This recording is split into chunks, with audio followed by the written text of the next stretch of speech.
Hi, kindergarten, first and second grade leaders. We're preparing for February 14th in our series called The Main Thing. In this series, we've been taking a look at some of Jesus's teachings through parables.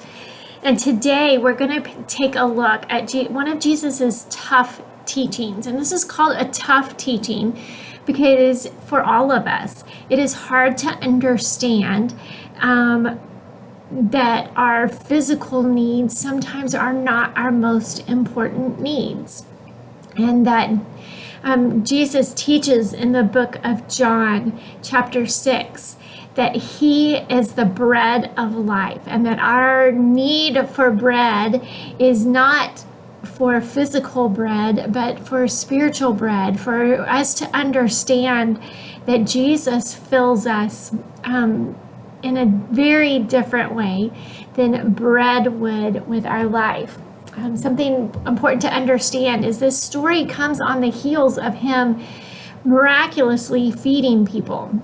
And what happens after that is the people expect or want, because they watched him do this, for him to continue to feed them like he did there. And that's a very natural response for every single one of us. Is once we see something good, we want more good, right? And so the people start following Jesus, but what Jesus was so good at in that moment is not only helping take care of some of the physical needs of the group of the people around him, but to help point them to something bigger, which is what we've learned about parables this whole series, is that Jesus desires for us to understand who God is and why he sent his son Jesus to earth so that we could have relationship with God. And he does that so perfectly through this story today, where he teaches about him being the bread of life. Many people stopped following Jesus because they could not accept his teachings.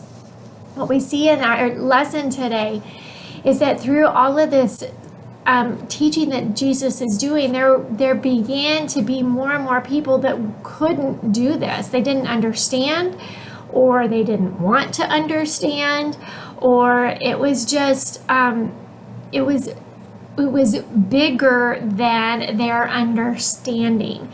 And so because of that, they turned away when the things got confusing or tough. And what we want for kids to see is there may be times when what they're learning about God is confusing or tough, but that doesn't mean, as a friend of mine used yesterday, that you have to throw the baby out with the bathwater. That doesn't mean you have to give up everything you know about God already because you're going through a tough time or you're not understanding something that's going on in your life right now. But that's the time where we can lean in and get to know God and Jesus in a different and better way. So have fun in that small group discussion today. I can't wait to hear some of the things that you guys talk about in group.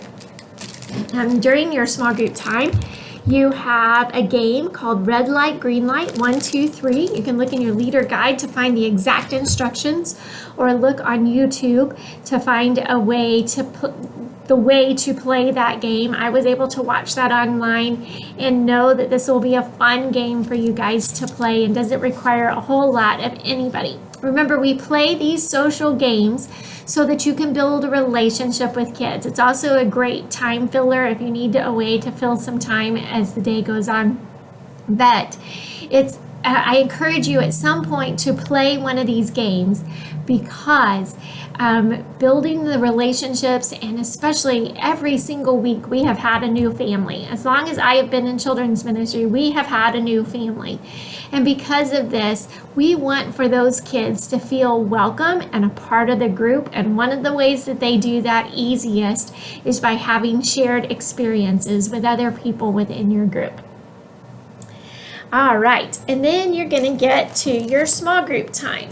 And what you're going to do is you have a board that looks like this. That's your marker board, your dry erase board, and you have some markers. And it looks like there's a fuzz ball in here. Your fuzz ball is your eraser. I made those out of yarn. as a way for us to have more erasers around here. So that's hard to keep up with at times.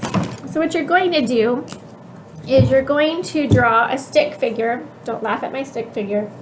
You're going to draw a stick figure, and your stick figure is going to have kind of a big fat body because we need to be able to put things in our big fat body, all right? And so you have your legs. I know I'm not proportional, but more than anything, we need this space right here. So it kind of looks like a teddy bear, right? If we put ears on it, we could have a teddy bear. There we go. All right, so what you're going to do is draw your stick figure.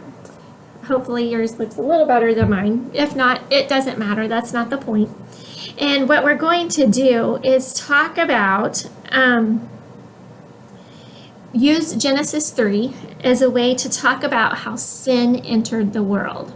This is also a good way to help kids walk through what the gospel story is. And so as you look at Genesis 3, talk about how sin entered the world. Sin entered the world through Adam and Eve sharing the fruit in the garden. And after that, they began to see things differently. They decided to put clothes on or make clothes out of the leaves that were in their garden. And they began to hide from God. And so as you talk about it, tell kids that this represents Adam. And talk then about some things, some sins that entered the world through Adam. Like what are some sins that we can be aware of that entered the world at this time when Adam disobeyed God, right? So disobedience is one. I'm just going to write disobey. And so you're going to put that word in the middle of your person. And there's some other suggestions there as well. And you're going to fill in those things. And then you're going to look at Romans 5.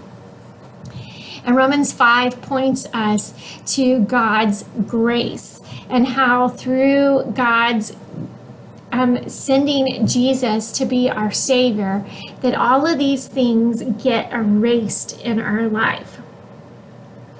Jesus calls himself the bread of life. And then what you can do is, because Jesus came to take all this away, you're going to use your eraser, I'm just going to use my finger today, to wipe away the sin, because when we believe in Jesus, God doesn't see those things when he sees us anymore. Once we believe in Jesus, he sees Jesus, and he doesn't see these sins that were separating us from him when we didn't believe in Jesus. And so what we can talk about as a part of that as well is that this is hard for some people to understand or believe, and that maybe you need to talk about some people that the kids know who they're having a hard time believing that Jesus could be their Savior or be that good, or the consequences of what it takes to be a believer, and those are real for many people. And so talk about that a little bit so that the kids have a way to understand how to describe this to other people. And so maybe you have an artist within your group who can help you draw all of that. I look forward to hearing some of your discussion. You can jump then to your discussion questions after you finish that, and